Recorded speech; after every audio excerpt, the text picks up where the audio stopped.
What's going on? You know what it is. It's the Box Clink and more. It's your boy CJ Goodfella. Back on that early morning grind.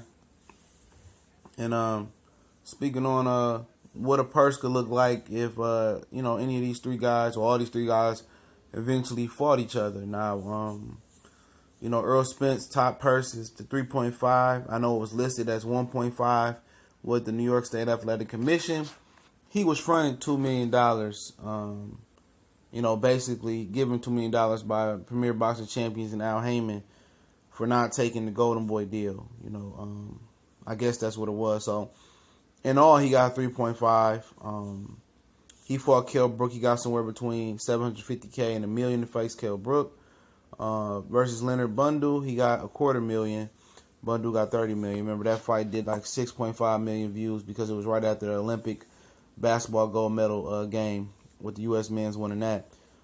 Keith Thurman, I believe his career high purse is 2.5 versus Leonard Bundle. He made $2 million versus Danny Garcia. Sean Porter, he made 1.4. Terence Crawford highest purse is really 1.5, but it's really 1.9 because John Molina had to front him $400K because he came in overweight, so it made it 1.9. Most of his purses around 1.2 million, 1.3 million, 1 million. His first purse with with top rank, it wasn't that much. I can't remember. It wasn't that much. But it was his first. It was fighting British Prescott on the undercard. So that was a career high for him. I think it was $250,000. It might have been $250,000. So Terence Crawford eating though. His purse with Ndongo, I couldn't find it, but it's probably around the $1.5, $2 million range or something like that. But the big question is, what are these networks willing to pay these guys? And versus Victor Posto, he made 1.5, I think 1.5, 1.3. But what are the network? I mean, what are they worth if they fought each other? I believe Errol Spence and Keith Thurman probably be worth the Danny Garcia, Keith Thurman type of card. I think Al may pay them 2.5 or 3 million to face off with each other. I think that's going to be on regular CBS or regular Fox. And how it works is, I'm going to explain this real quick. People was like, how, if these guys go boxing on regular TV, how are they going to make their money and all of that type of stuff? How they going to make all that money? You simply, ask the advertisers, it's going to be a good event. And they pay, dollars like the Super Bowl ads, not as much as Super Bowl ads, but they pay dollars for their ads to be shown while Premier Boxing Champions or whatever fight on. And that's how they get the revenue, And that's how, if Floyd would have fought Berto on regular CBS, he probably would have got a lot of money as well. But it's not a sure thing. But he would have got a lot of money because his ads that he would have had on his fight would have been, they would have been paying like the Super Bowl ads because that would have been a Super Bowl, in September or May, whenever the fight happened. So, they simply priced the ads. I believe that's how Sugar Ray Leonard was getting $10 million fighting on regular network TV.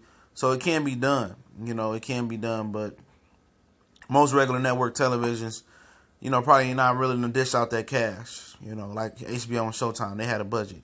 But Fox and CBS does have a budget as well because they are, Fox, CBS is a parent company. Showtime, it's just, is it friendly? Is it TV friendly enough? Or not as much as the content, but as much as, the time slot and as much as the other shows they could put on at that time. But I think a Errol Spence and a Keith Thurman is probably a 2.5 a piece or $3 million fight. I like the fact of giving fighters more incentives, in my opinion. What I mean by that is, maybe $2 million a piece, and then the winner gets the extra $1 million, whatever that percentage is. I think in boxing we should start, rewarding the winner for winning the fight. You know what I'm saying? I think that's right. I think, if you got 40-40 split, say 40-40 or 45-45, and the extra 10% goes to the winner of the fight.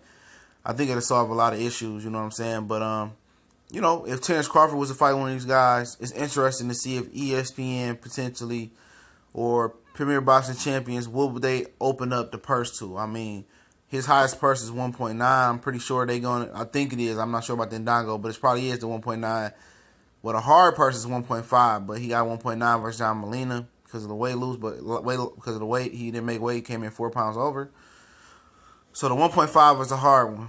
I think Crawford is going to get B-side money versus Keith Thurman and Errol Spence.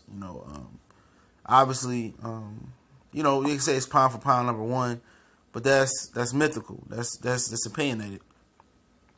And I believe that, especially with them bringing, if they both Keith Thurman and Errol Spence is gonna fight before Terence Crawford, so they bringing 3 belts to the table. I believe it'd be like a $3 million to maybe a $2 million or $2.5 million purse for Terence Crawford. In my opinion, it is an undisputed fight. Whoever wins between Errol Spence and Keith Thurman, I think they're gonna fight before Terence Crawford. So I think those guys will get the $3 million in their favor, and I think Crawford might get a 2.5 or $2 million in his favor. And a lot of people probably won't agree with that, but obviously, whatever the Premier Boxing Champion guy brings to the table, he brings 3 belts to the table, potentially. Crawford will bring 1 and being a pound for pound, guy, but at the end of the day, that don't mean nothing because Crawford is not recognized, as the pound for pound absolute number 1 in my opinion. And what I mean by that is he's not a Mayweather, he's not a Roy Jones, he's not a Pacquiao, he's not none of those guys. He's not a transcendent boxing star yet, and that's why my number 1 pound for pound is vacant. Then I go Crawford, and then under that, you know what it is. So if they end up bringing 3 belts to the table, Errol Spence, or Keith Thurman, I think they get a $3 million payday, and I think Terence Crawford will get the $2 million or 2.5.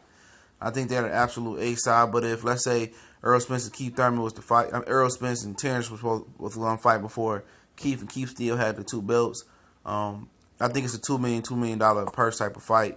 I think they both on the same level. I think they both should earn 2 or 2.5. Now, if Keith Thurman and Terence Crawford was to fight, without him fighting Errol Spence and still keeping 2 belts, I think it's a 2.5, I say a 2.5, 1.5 to Terence Crawford, or 2 million. I think maybe 2.5, 1.5, 1.7 to Terence Crawford. I think Keith Thurman deserves that respect. He is the number 1 welterweight and carries 2 belts. But I think that's just, hypothetical talk about, what you can expect from the purses and different scenarios, in my opinion. Let me know what y'all think. It's TBC. We gone.